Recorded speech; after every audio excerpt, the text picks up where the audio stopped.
ನಮಸ್ಕಾರ ವೀಕ್ಷಕರೇ, ಕಲ್ಕಿ ಫಿಲ್ಮ್ಸ್ನ ಮತ್ತೊಂದು ವಿಡಿಯೋಗೆ ತಮ್ಮೆಲ್ಲರಿಗೂ ಆತ್ಮೀಯವಾದ ಸ್ವಾಗತ. ಆಸೆ ಧಾರಾವಾಹಿಯ ಇವತ್ತಿನ ಸಂಚಿಕೆಯಲ್ಲಿ ಏನೆಲ್ಲ ಆಗುತ್ತೆ ಅಂತ ನಾವೇ ವಿಡಿಯೋದಲ್ಲಿ ನೋಡ್ತಾ ಹೋಗೋಣ. ಮೊದಲನೇ ಸೀನ್ನಲ್ಲಿ, ಹೋ ಮೀನಾ ಅವರೇ, ಏನ್ ಈ ಟೈಮಲ್ಲಿ ಟೀ ಮಾಡ್ಕೊತಾ ಇದ್ದೀರಾ ಅಂತ ಶ್ರುತಿ ಕೇಳ್ತಾಳೆ. ಅದು ನಿದ್ದೆ ಬರಲಿಲ್ಲ, ಅದಕ್ಕೆ ನಿಮ್ಗೂ ಕೊಡ್ಲಾ ಅಂತ ಮೀನಾ ಕೇಳ್ತಾಳೆ. ಯಾ ಶೋರ್ ಅಂತ ಶ್ರುತಿ ಹೇಳ್ತಾಳೆ. ರವಿ ಮಲಗಿದಾರ ಅಂತ ಮೀನಾ ಕೇಳ್ತಾಳೆ. ಅದನ್ನ ನೋಡೋದಿಕ್ಕೆ ನಾನು ಹೊರಗೆ ಹೋಗ್ಬೇಕು, ಜಗಳ ಮಾಡ್ಕೊಂಡು ಹೋಗಿದ್ದಾನೆ ಅಂತ ಶ್ರುತಿ ಹೇಳ್ತಾಳೆ. ಓ, ಇಬ್ರಿಗೆ ಟೀ ಮಾಡ್ಕೊಂತ ಇದ್ದೀರಾ, ನನ್ಗೂ ಇದೆಯಾ ಅಂತ ರೋಹಿಣಿ ಕೇಳ್ತಾಳೆ. ಹಾ ಇದೆ, ಕೊಡ್ತೀನಿ ರೀ ಅಂತ ಮೀನಾ ಹೇಳ್ತಾಳೆ. ಬೈದವೆ ರೋಹಿಣಿ ಅವರೇ, ನೀವ್ಯಾಕಿನ್ನ ಮಲ್ಗಿಲ್ಲ, ಅಂಡ್ ಟೀ ಬರೀ ನಿಮ್ಗ ಅಥವಾ ನಿಮ್ಮ ಹಸ್ಬೆಂಡ್ಗೂ ಬೇಕಾ ಅಂತ ಶ್ರುತಿ ಕೇಳ್ತಾಳೆ. ನಾನು ಒಬ್ಳಿಗೇನೆ, ಮನೋಜು ಹೊರಗಡೆ ಇದ್ದಾರೆ ಅಂತ ರೋಹಿಣಿ ಹೇಳ್ತಾಳೆ. ನಿಮ್ದು ಜಗಳನಾ? ಮೀನಾ ಅವರೇ, ನಿಮ್ದು ಅಂತ ಶ್ರುತಿ ಕೇಳ್ತಾಳೆ.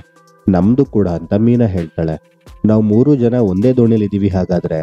ಅಲ್ಲ ರೋಹಿಣಿ ಅವರೇ, ಸೂರ್ಯ ಅವರು ಕೋಪಿಷ್ಟ, ಬೈತಾರೆ ಅಂದ್ರೆ ನಂಬಬಹುದು, ಬಟ್ ನಿಮ್ ಹಸ್ಬೆಂಡ್ ತುಂಬಾ ಸಾಫ್ಟ್ ಅಲ್ವಾ ಅಂತ ಶ್ರುತಿ ಕೇಳ್ತಾಳೆ. ಕ್ಯಾರೆಕ್ಟರ್ ಸಾಫ್ಟ್ ಆದ್ರೂ ಗಂಡ ಅನ್ನೋ ಪೊಸಿಷನ್ ಇದ್ದೇ ಇರುತ್ತಲ್ಲ ಅಂತ ರೋಹಿಣಿ ಹೇಳ್ತಾಳೆ. ಕರೆಕ್ಟ್. ಈ ರವಿನೂ ಹಾಗೇನೆ, ನಾನೇನೋ ಹೇಳಿದ್ರೆ ಅವನೇನೋ ಅರ್ಥ ಮಾಡ್ಕೊಂತಾನೆ, ಬೇಜಾನ್ ಕ್ವಾಟ್ಲೆ ಆಗ್ಬಿಟ್ಟಿದೆ ಅವನು ಅಂತ ಶ್ರುತಿ ಹೇಳ್ತಾಳೆ.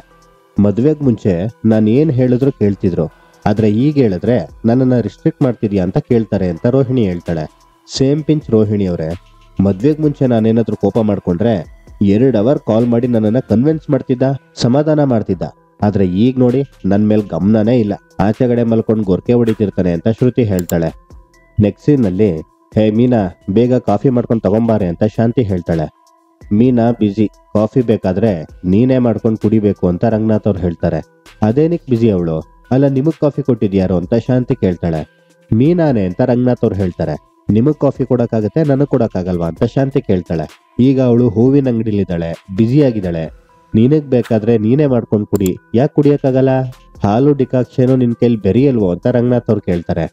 ಮನೆಯಲ್ಲಿ ಅತ್ತೆ ಸೇವೆ ಮಾಡೋದ್ ಬಿಟ್ಟು ಬೀದಿಲ್ ನಿಂತ್ಕೊಂಡು ಕತ್ತೆ ಸೇವೆ ಮಾಡ್ತಿದ್ದಾಳೆ ಅಂತ ಶಾಂತಿ ಹೇಳ್ತಾಳೆ. ಏಯ್, ಏನೇ ಮಾತಾಡ್ತಾ ಇದೀಯ ನೀನು? ಸ್ವಲ್ಪ ಬುದ್ಧಿ ಬೇಡವಾ? ಯಾವಾಗ ನೋಡಿದ್ರು ವಟ ಅಂತ ಇರ್ತೀಯಲ್ಲ ಅಂತ ರಂಗನಾಥ್ ಅವ್ರು ಹೇಳ್ತಾರೆ. ಅದೇ ಟೈಮ್ಗೆ ಮನೋಜು ರಗ್ಗು ಮತ್ತೆ ದಿಂಬಿಟ್ಕೊಂಡು ಹೊರಗಡೆಯಿಂದ ರೂಮ್ ಒಳಗಡೆ ಹೋಗ್ತಾನೆ.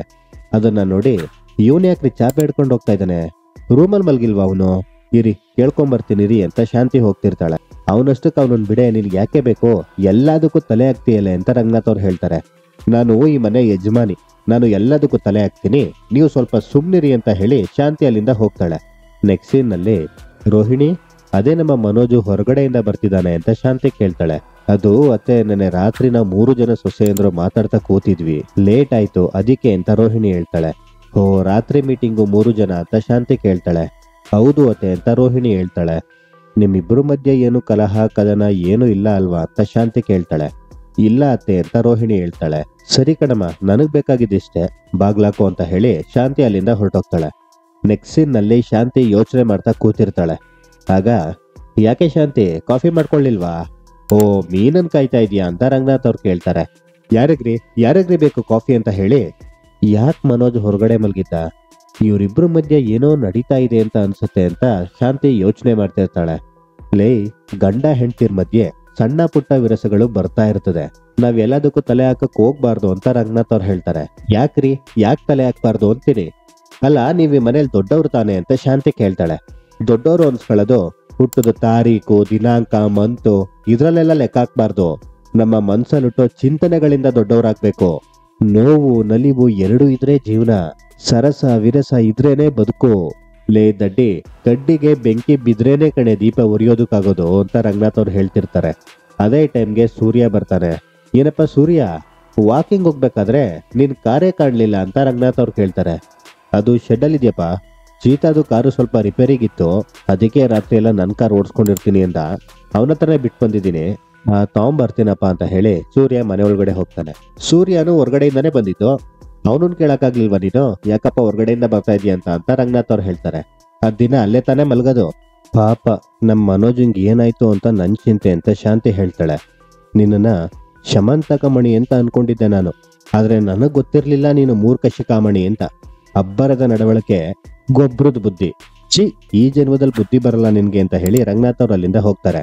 ನಂತರ ರವಿ ಕೂಡ ಚಾಪೆ ಮತ್ತೆ ದಿಂಬಿಟ್ಕೊಂಡು ಹೊರಗಡೆಯಿಂದ ಬರ್ತಾನೆ. ರವಿನ ಆ ಸ್ಥಿತಿನಲ್ಲಿ ನೋಡಿ ಶಾಂತಿ ಶಾಕ್ ಆಗ್ತಾಳೆ. ಏ ರವಿ, ಏನೋ ಇದು, ನೀನು ಚಾಪೆ ದಿಂಬಿಟ್ಕೊಂಡು ಹೊರಗಡೆಯಿಂದ ಬರ್ತಾ ಇದೆಯಲ್ಲ, ಏನಾಯ್ತು ಅಂತ ಶಾಂತಿ ಕೇಳ್ತಾಳೆ. ಏನೂ ಇಲ್ಲಮ್ಮ, ಅದಕ್ಕೆ ಶ್ರುತಿ ರೂಮಿಂದ ಹೊರಗಡೆ ಬಂದ್ಲಾ ಅಂತ ರವಿ ಕೇಳ್ತಾನೆ. ಇನ್ನೂ ಇಲ್ಲ ರವಿ, ಯಾಕೆ ಏನಾಯ್ತು ಅಂತ ಮೀನಾ ಕೇಳ್ತಾಳೆ. ನಿನ್ನೆ ನೈಟ್ ನಮ್ಮಿಬ್ರು ಮಧ್ಯೆ ಒಂದು ಆರ್ಗ್ಯುಮೆಂಟ್ ಆಯ್ತು. ಕೋಪದಲ್ಲಿ ನಾನು ಹೋಗಿ ಹೊರಗಡೆ ಮಲ್ಕೊಂಡ್ಬಿಟ್ಟೆ. ಮದುವೆ ಆಗಿಸ್ತೀನ ಆದ್ರೂ ಅವಳನ್ನ ನಾನು ಒಂಟಿಯಾಗೆ ಬಿಟ್ಟಿರ್ಲಿಲ್ಲ. ತುಂಬಾ ಕೋಪ ಮಾಡ್ಕೊಂಡಿರ್ತಾಳೆ. ಅದಕ್ಕೆ ನಿಮ್ಮ ಹತ್ರ ಏನಾದ್ರೂ ಹೇಳಿದ್ಲಾ ಅಂತ ರವಿ ಕೇಳ್ತಾನೆ. ಅದು ರವಿ ಅಂತ ಮೀನಾ ಹೇಳ್ತಿರ್ತಾಳೆ. ನಂಗೆ ಗೊತ್ತು ಅದಕ್ಕೆ ಅವಳು ತುಂಬಾ ಬೇಜಾರು ಮಾಡ್ಕೊಂಡಿರ್ತಾಳೆ. ನೈಟ್ ಸರಿಯಾಗಿ ಊಟನೂ ಮಾಡಿರಲ್ಲ. ತಪ್ಪೆಲ್ಲ ನಂದೆ ಅಂತ ರವಿ ಬೇಜಾರು ಮಾಡ್ಕೊಂಡಿರ್ತಾನೆ. ಇಲ್ಲ ರವಿ, ಶ್ರುತಿ ಹಾಗೇನಿಲ್ಲ ಅಂತ ಮೀನಾ ಹೇಳ್ತಾಳೆ. ಅದಕ್ಕೆ ನಾನು ಬೇಜಾರು ಮಾಡ್ಕೊತೀನಿ ಅಂತ ನೀವು ಹೇಳ್ತಾ ಇರ್ತೀರಾ ಹೀಗೆ. ಶ್ರುತಿ ಬಗ್ಗೆ ನನಗೆ ತುಂಬಾ ಚೆನ್ನಾಗಿ ಗೊತ್ತು. ನಾನು ಒಂದ್ ಮಾತು ಹೇಳಿದ್ರೆ ಅವಳು ತುಂಬಾ ಹರ್ಟ್ ಆಗ್ಬಿಡ್ತಾಳೆ. ಪಾಪ ನೈಟ್ ಎಲ್ಲ ಒಂಟಿಯಾಗಿದ್ಲು. ಹತ್ತು ಸುಸ್ತಾಗಿರ್ಬೇಕು ಅಂತ ರವಿ ಹೇಳ್ತಾನೆ. ಅವರು ತುಂಬಾ ಸುಸ್ತಾಗಿದಾರಾ, ನೀವೇ ಹೋಗಿ ನೋಡಿ ಅಂತ ಮೀನಾ ಹೇಳ್ತಾಳೆ. ಅಲ್ಲ ಕಣೋ, ನಾನು ಏನಾಯ್ತು ಅಂತ ನಿನ್ನ ಕೇಳ್ತಿದ್ರೆ ನೀನ್ ಅತ್ಗೆ ಅಂತ ಅವಳ ಹತ್ರ ಮಾತಾಡ್ತಿದ್ಯಾ ಅಂತ ಶಾಂತಿ ಕೇಳ್ತಾಳೆ.